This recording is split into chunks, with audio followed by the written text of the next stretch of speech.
예전에 그 사역하던 그 공동체에서 우리나라 그 굴지에 큰 기업을 하시는 우리 성도님이 계시죠. 이름만 대면 잘 아는 우리 하림그룹, 우리 닭으로 시작했는데 지금은 닭뿐만이 아니라 매출 10조가 넘는 굉장히 큰 기업으로 성장했죠.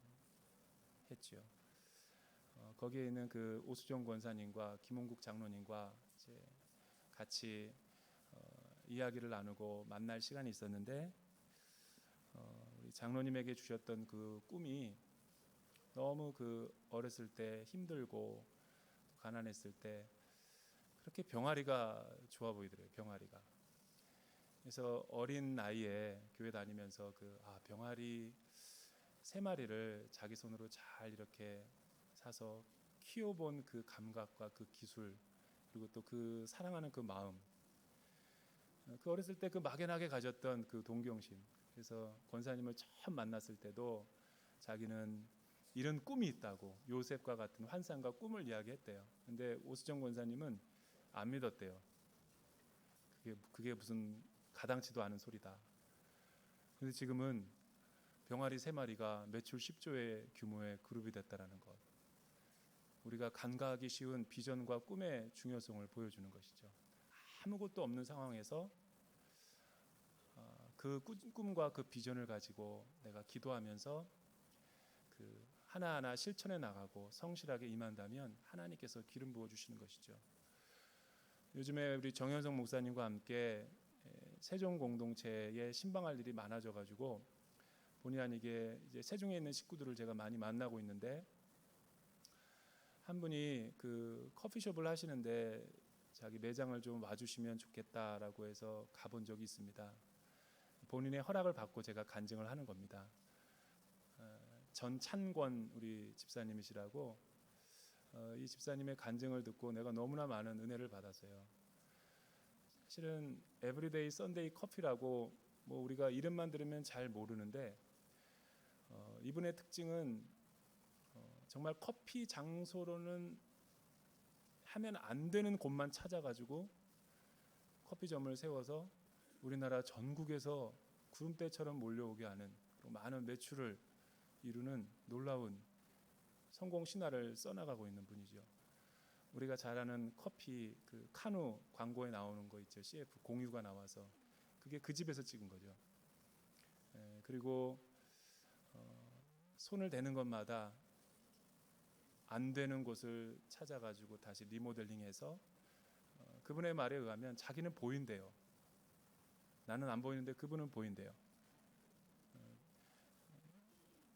시력은 있지만 비전은 없는 사람들은 리더가 될 수 없지만 자기는 어떻게 하면 그게 사람들이 오게 할지가 동선이 보이고 흐름이 보인다라는 거죠. 그래서 지금은 매장이 엄청나게 큰 매장들이 4개나, 또 하나 노은당에다 이제 개척을 하고, 우리 대전 온누리교회 성도님들만 모르지 전국에 커피를 아시는 분들은 한번 가봤더니 정말 깜짝 놀랐어요. 대낮 100주에 이렇게 주말도 아니고 그냥 평일인데 도저히 그 시간에 올 수 있는 시간들이 아닌데 깜짝 놀란 게 너무나 많은 차들과 많은 사람들이 도로 밖에까지 질비한 거죠. 주님의 이름으로 가보시기를 축원합니다. 놀랐어요. 굉장히 놀랐어요. 그런데 그 다음 이야기가 더 놀랐어요. 목사님, 저는 이거를 시작할 때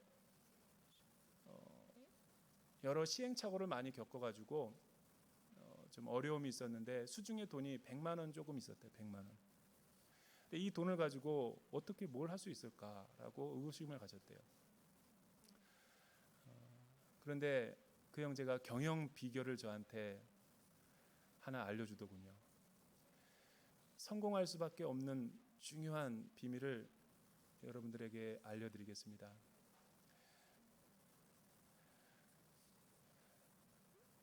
사업을 시작할 때 실패할 거라는 생각을 자기는 한 번도 해본 적이 없대요. 왜냐하면 벼랑 끝에 서기 때문에 실패한다고 자기가 생각하는 순간 무너지기 때문에 이 멘탈을 자기는 반드시 이렇게 꿈을 이룰 수 있다라는 확신과 기도하면서 했을 때 지금은 많은 연예인들이 공연하는 장소요, CF 촬영을 찍는 장소요, 또 전국에서 많이 몰려오는 아주 유명한 이제 커피 매장이 된 거죠. 하용주 목사님은 34년도에 사도행전적인 교회의 꿈과 비전을 하나님께서 주셨죠. 그래서 온누리 교회가 34년 전에 이 땅에 세워졌을 때 한 가지의 모티베이션과 동기가 그거였다 그래요. 왜 이 세상에 많은 교회가 있는데 내가 똑같은 지역 교회를 세워야 되는가? 그래서 계속 거부하는데 어느 날 성령님이 자기의 마음을 녹화하시더래요. 그러면서 주셨던 그 거룩한 질문.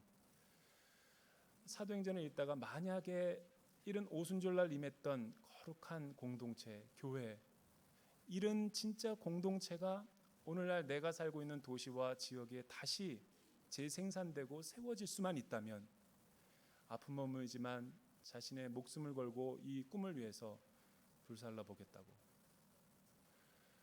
그렇게 해서 세워진 것이 1994년도에 액츠 29의 비전인 거죠. 액츠라는 말은 The Book of Acts, 영어의 그 사도행전이라는 뜻을 따가지고, 사도행전은 누가와 성령님이 같이 기록을 했는데 28장으로 끝나죠. 그런데 그 끝날 것 같지 않은 끝남으로 끝난 그거를 우리 온누리교회와 우리 비전으로 같이 사도행전 29장을 써나가자라는 게 온누리교회의 핵심 가치고 우리가 여기에 모인 이유라는 거죠. 하 목사님은 94년도에 이 비전을 선포했을 때 온누리교회는 상상할 수 없는 일들이 일어났어요. 폭발적인 부흥과 한 교단도 해내지 못하는 위대한 사역을 할 수 있었죠. 그 비전이 이거예요. 우리 자막을 통해서 한번 보여주죠. 자막에 보면 10가지의 하용재 목사님이 선포하셨던 비전의 내용이 나와요.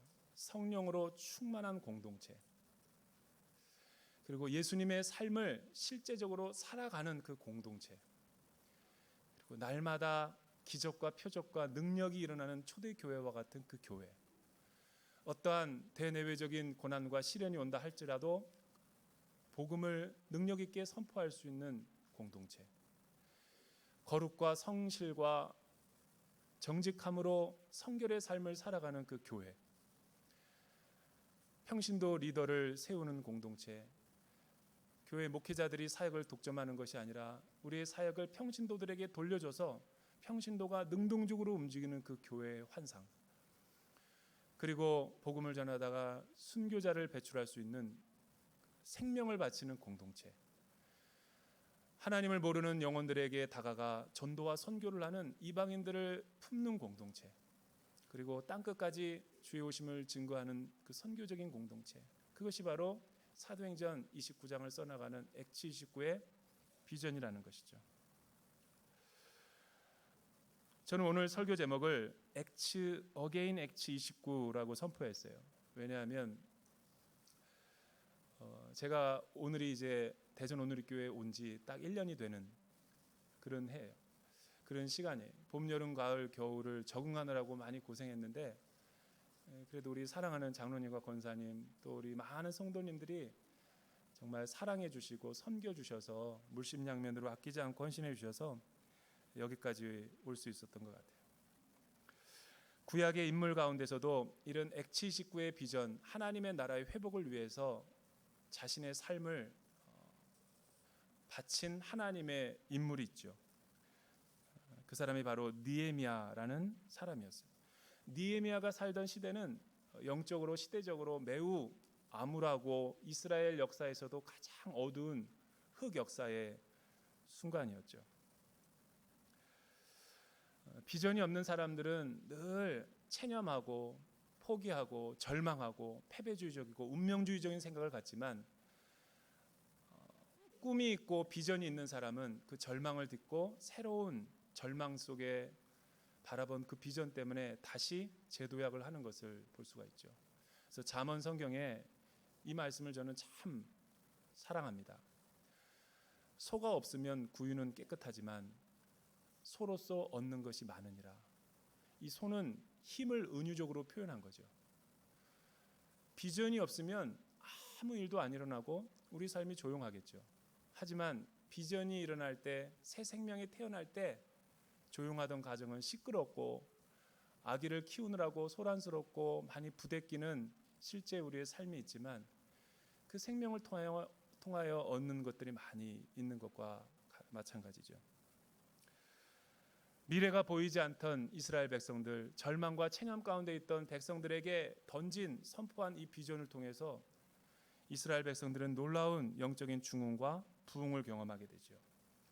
원래 이 느헤미야서는 느헤미야만 단독적으로 있는 것이 아니에요. 히브리어 성경에 보면 학개와 에스라와 또 느헤미야서가 같이 3종이 하나가 세트가 되어 있어요.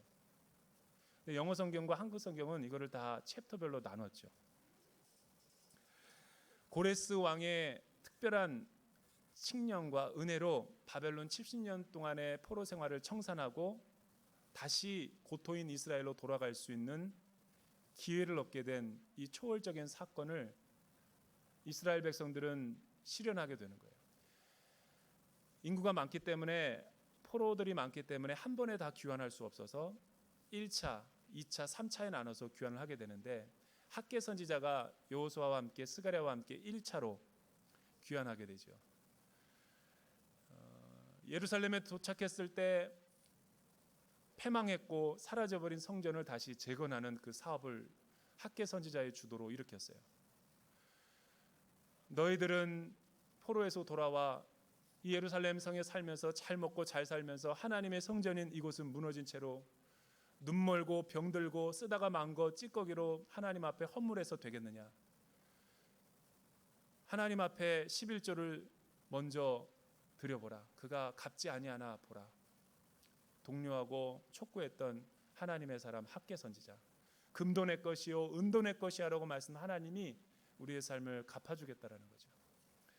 2차 기환 때는 에스라가 돌아왔더니 성벽과 성전은 재건되어지고 있었지만 사람들은 오랜 70년 동안의 포로 생활을 하고 나니까 문의는 이스라엘 사람인데 속 사람은 세속화돼 버리고 세속적인 사람이 다 되었던 거예요. 기준도 없고 하나님의 권위와 질서도 사라져버린 때에 학사 에스라는 하나님의 말씀을 통해 그들의 잠자는 영혼을 깨우고 부흥을 시키죠. 그것이 학사 에스라가 2차 기환 때 했던 하나님의 예배의 회복이었던 거예요.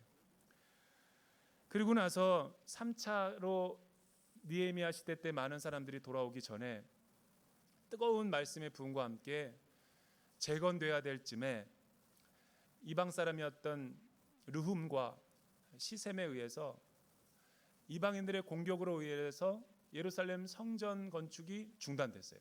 13년 동안에. 왜 중단되냐면 아닥사스다 왕에게 이방 사람들이 촉구하는 것이죠. 왕이시여, 당신이 허락하여 주신 그 칙령에 의해서 이 예루살렘 사람들이 독립하려고 합니다. 왕의 주권에서 떠나면 이들은 세금을 바치지 아니할 것입니다. 이들은 왕을 오히려 대적하게 될 것입니다. 이런 여러 가지 모함 속에 그들은 사기를 떨어뜨려 버리고 잃어버려서 비전에 헌신하지 못했던 오랜 기간이 있었어요. 13년 동안 무슨 일이 있었는가? 느헤미야는 수상궁에서 아닥사스다 왕이 지내던 겨울의 추운 겨울날을 따뜻하게 보내기 위해서 세운 수산궁에서 평범하게 일하던 하나님의 사람이었죠. 이제 꿈을 꿀 수 없는 상황 가운데서 하나냐와 자기 몇몇 유대 사람들이 자신에게 던져준 예루살렘의 형편과 유다 사람의 그 상황을 보고 그는 큰 충격과 큰 슬픔 가운데 빠지게 되는 것을 보게 됩니다. 그 내용은 무엇이었는가? 우리 한번 2절과 3절에 있는 말씀 같이 한번 읽어볼까요? 2절과 3절에 있는 말씀 시작.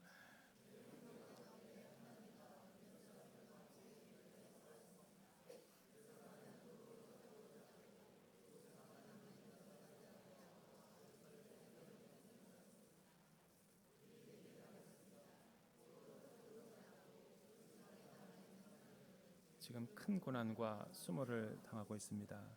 예루살렘 성벽은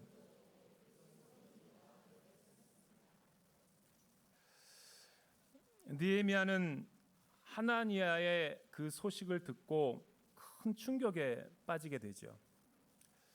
왜냐하면 우리가 가끔 신앙생활 하다가 어떤 특강이라든가 또 어떤 목사님의 설교 또 어떤 그 기도와 어떤 찬양의 한 소절을 부를 때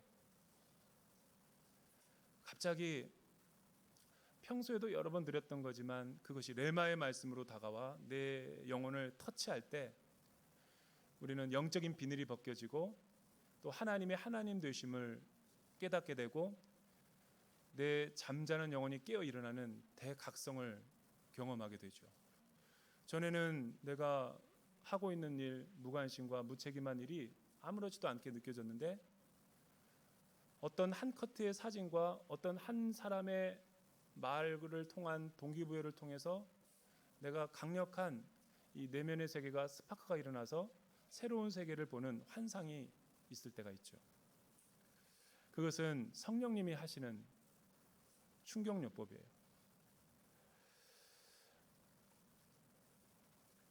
예루살렘의 형편과 또 예루살렘의 일들이라는 것은 무엇을 의미합니까? 그것은 하나님의 거하시는 그 시온산, 성산, 하나님의 임재와 그 영광을 나타내는 거예요. 하나님이 우리와 함께 계심을 상징하는 이 예루살렘이 회파되고 성전이 무너졌고 성전이 중단됐는데 13년 동안 아무도 이거를 하지 않고 할 수도 없다라는 체념하고 있을 때 그때 하나냐가 들려준 그 소식, 그들은 예루살렘에 있었던 그 남아있는 사람의 형편이 그때는 자기에게 하나님이 말씀하시는 것처럼 들리게 되었다라는 거예요. 여러분, 고대 세계에서 피정복지의 그 제국이 그 나라를 점령할 때 포로로 삼는 몇 가지 패턴이 있어요. 아주 똑똑하고 총명하고 유능한 사람들을 다 데려가는 거죠. 포로로 잡고 글자를 모르고 가난하고 반란을 일으킬 수 없는 사람들만 현지에다 두고 이방인들과 섞여 살게 하는 방식이었죠. 혼혈 정책을 피는 거예요.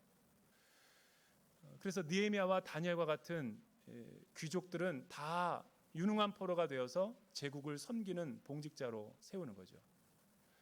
그런데 고토에 있는 예루살렘의 그 유다 백성들이 무시와 조롱과 핍박과 가난에 빠진 그 사람들에게 조롱을 수치를 당하면서 이게 너희 하나님이냐, 하나냐가 이렇게 되고 그동안 학개와 에스라가 세워놨던 성전 건축이 중단되고 불에 타고 또 회파되고 다시 무너졌다는 소식을 듣고 느헤미야는 긴 슬픔에 잠기죠. 하염없는 눈물을 흘리면서 그는 많은 주마등이 스쳐 지나가는 생각들이 있었을 거예요.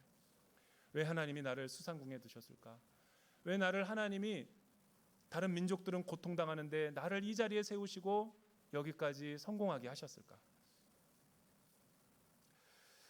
월남 이상재 선생님께서 민족 혼을 깨우고 민족 독립을 고취시켰던 그분이 어느 날 집에 들어갔는데 며느리가 대성통곡을 하며 세상이 떠나가는 것처럼 통곡의 눈물을 꺼이꺼이 흘리는 거예요. 너무나 이상해서 며느라가야 왜 무슨 일이 있느냐, 왜 우느냐 라고 물었더니 그 며느리가 그렇게 대답하는 거예요. 내가 간밤에 잠을 자고 있었는데 도둑이 들어와서 우리 가족의 생명과 생계를 연명하는 유일한 삭바늘질과 그 재봉 틀을 훔쳐가 버렸습니다. 이제는 우리의 가족은 무엇을 먹고 살아야 되겠습니까? 라고 꺼이꺼이 울며 통곡을 하자 월남 이상재 선생이 그렇게 말했다 그래요. 네가 나라를 빼앗겨도 울지 아니하더니 나라가 식민지가 돼도 울지 아니하더니 겨우 재봉틀 하나 사라져버렸다고 그렇게 목 놓아 우느냐. 오늘 현대인들에게 주는 영적인 메시지죠. 우리는 무엇을 위해서 울어야 되고 무엇을 위해서 싸워야 되는지 싸움의 방향성을 잃어버릴 때가 참 많아요. 우리의 싸움은 혈과 육에 대한 것이 아니죠. 예루살렘의 형편과 유다 백성들의 수치와 조롱과 슬픔의 소식을 듣자 털썩 주저앉아서 느헤미야는 대성통곡을 한 거예요. 식음을 전폐하고 많은 고민과 고뇌에 빠져 있죠. 그러고 나서 그는 어떤 반응을 보였습니까? 여러분 4절서부터 우리 6절까지 한번 같이 한 목소리로 읽어보겠습니다. 4절서부터 6절 시작.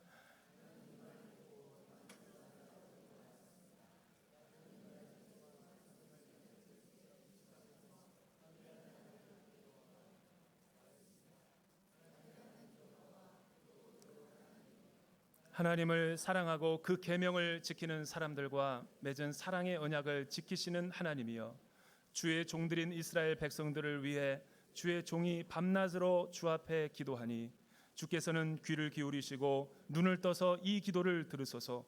저와 제 조상의 집을 비롯해 우리 이스라엘 족속이 주님을 거역했던 죄를 고백합니다.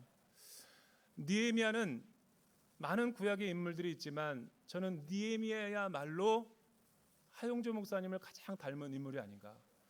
구약의 인물 가운데 액치 식구의 비전과 하나님의 나라의 회복을 위해서 섬김의 지도력으로 자신의 삶을 불태웠던 모든 면은 우리 온누리교회의 영적인 DNA와 흡사가 너무 비슷하다라는 생각을 하게 됐어요. 느헤미야는 어떤 인물입니까? 느헤미야는 그 당시 오를 수 있는 이방인으로서 최고의 고위직까지 오른 사람이죠. 비록 지금은 수상궁에 있었던 평범한 직원이었지만 그는 훗날에 술관원이 되어 아닥사스다 왕의 최측근과 최고로 신뢰를 받는 가장 고위직에 오르게 된 거죠. 하지만 그는 자기의 직업적인 성공과 보장과 안정을 다 뒤로하고 가장 가난했고 조롱받고 무관심하고 그들을 내버려둬도 이 세계의 역사가 아무런 영향을 미치지 않는 낮고 천하고 천한 자들과 모든 기득권과 모든 부귀영화를 내려버리고 20년 동안 그는 그들과 동고동락하면서 예루살렘 무너진 성전과 성벽을 재건하는 리더십이 되었죠. 하늘 보좌를 영광을 다 버리고 이 낮고 천한 이 땅 가운데 내려와 쓸모없는 인생을 사랑하여서 쓸모있는 인생으로 만들어주신 나사렛 예수 그리스도의 생애와 삶과 너무 일치하는 거예요. 그래서 느헤미야는 오실 예수 그리스도와 메시아의 표상이 되는 거죠. 그는 많은 눈물과 많은 회개를 통하여 자기 시대의 아픔을 자기의 문제로 동일화시켰던 사람이에요. 성령님이 역사하시면 계단을 내려가다가 여기 왜 이렇게 쓰레기가 떨어져 있지? 차세대 응원단을 모집한다고 그럴 때 성령님이 우리 마음 가운데 찾아오시면 남의 이야기가 아니라 나의 이야기로 내면화되어 가지고 들리는 거예요. 하나님의 부르심으로 들리는 거예요. 주방에서 힘들게 사역하시는 분들에게 성령님이 맛있는 것 식사 한번 대접해라는 감화 감동 시킬 때 내가 잘못 들은 거야.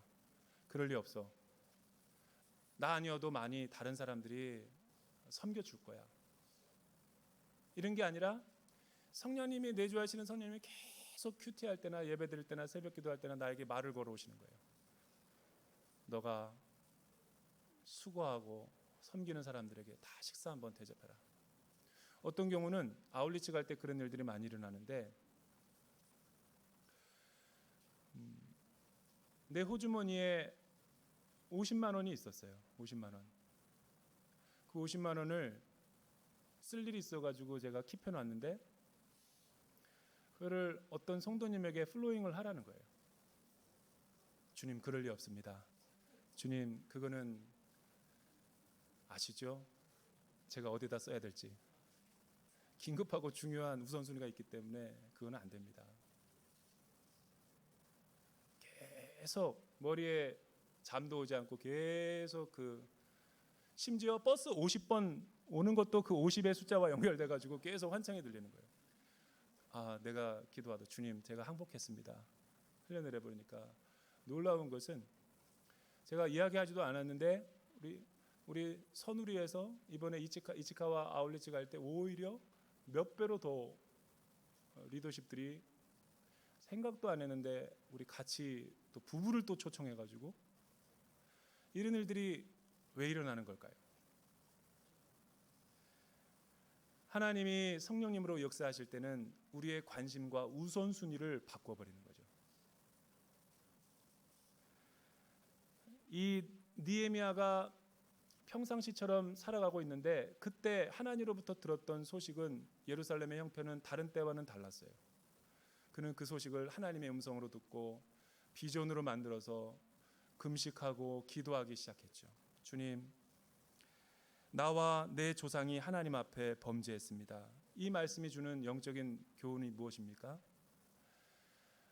이스라엘 백성들이 지은 죄지 느헤미야와 가족이 신실한 백성들이 지은 죄는 아니에요. 그러나 성령님이 오시면 나의 내면을 비춰주시고 레마의 음성으로 다른 사람들의 죄까지도 이 시대의 문제와 사회의 문제를, 위정자들의 문제를 나의 죄로 여길 수 있는 동일화의 원리를 하나님이 주시는 때가 있는 거예요.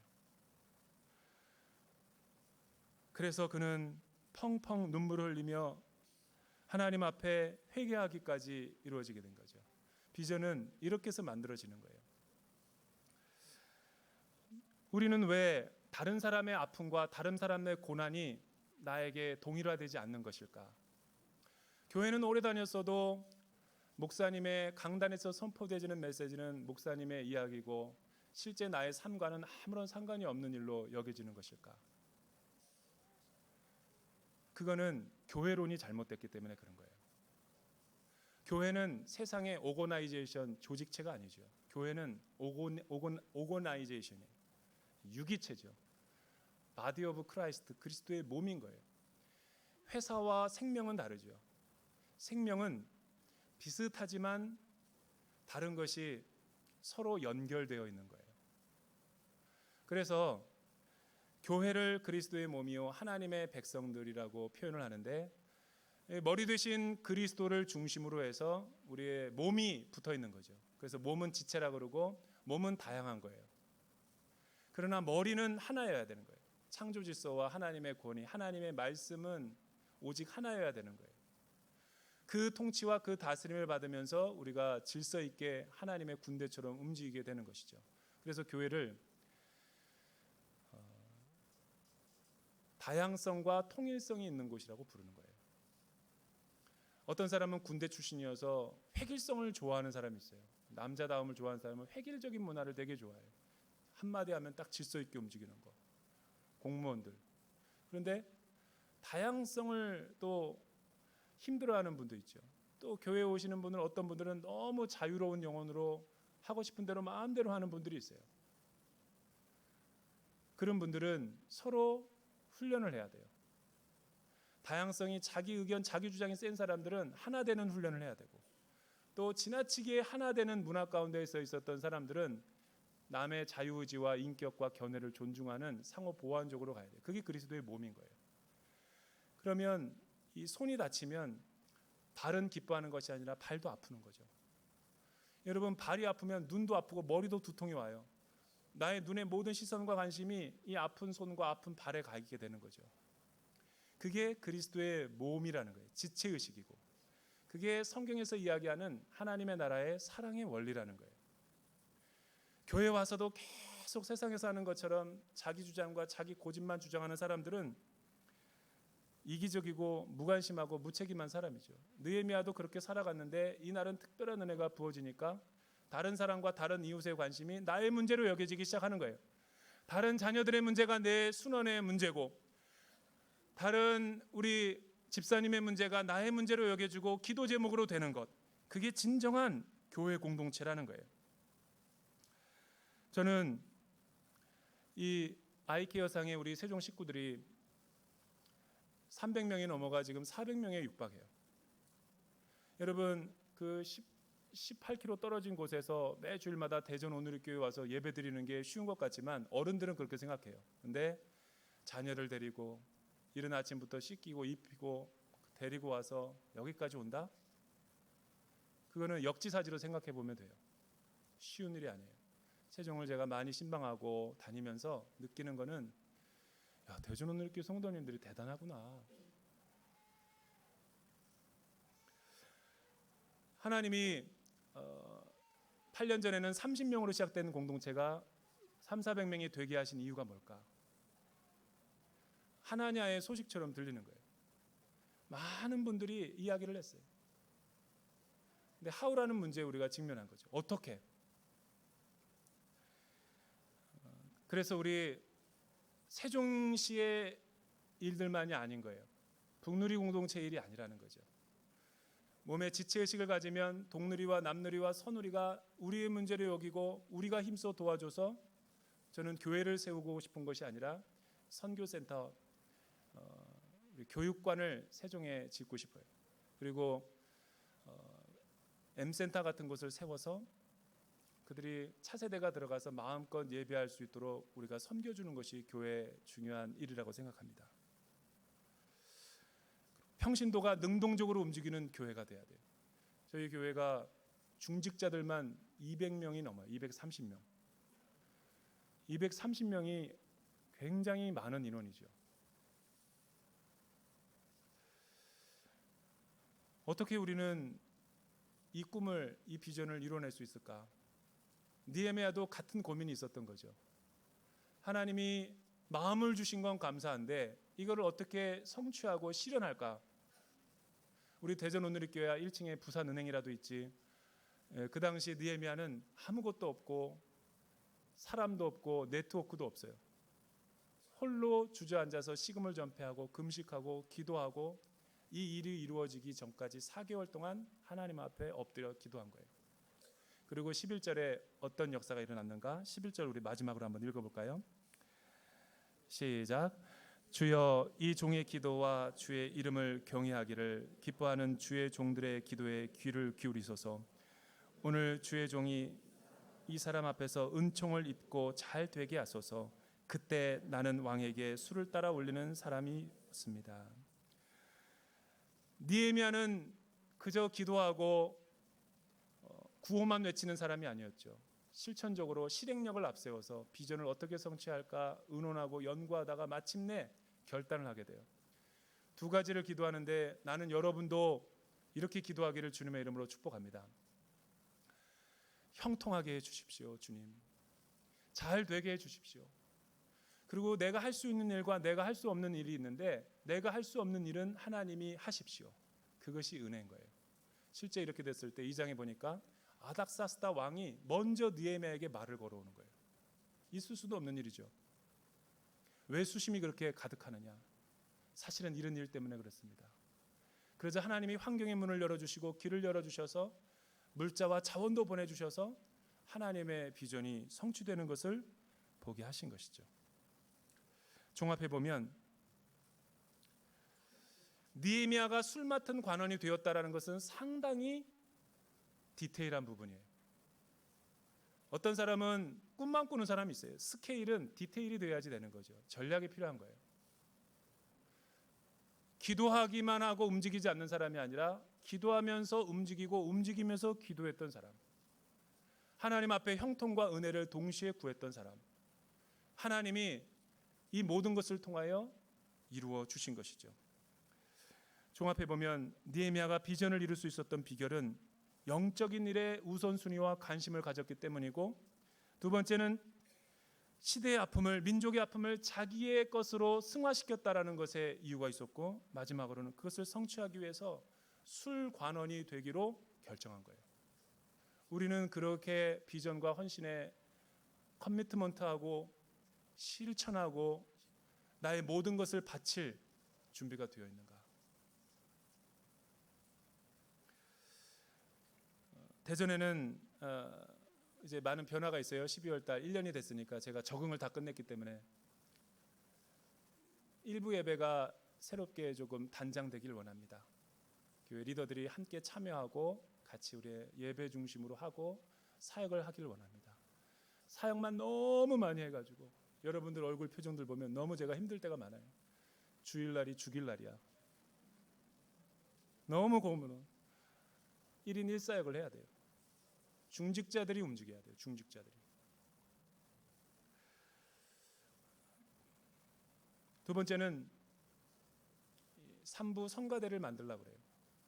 3부 성가대를 만들려고 그럴 때 우리가 어떻게 3부 예배가 2시 반 예배까지 있어. 그건 청년들이 많으니까 청년들이 알아서 하라고 그래. 이게 남의 일인 거죠. 하나님의 소식처럼 예루살렘 형편에 다시 관심을 가진 것처럼 우리가 도와주고 힘을 내야 되는 거죠. 마지막으로 세종교육관은 어떻게 만들어질 수 있는가? 어떻게 보면 우리 2,000명의 많은 성도님들의 다양한 직업, 다양한 위치, 지위, 여러 가지 은사와 부르심이 다 틀릴 텐데 지금까지 여러분들의 삶을 여기까지 인도하시고 성공하게 하시고 돈을 벌게 하신 것은 이때를 위함이 아닌지.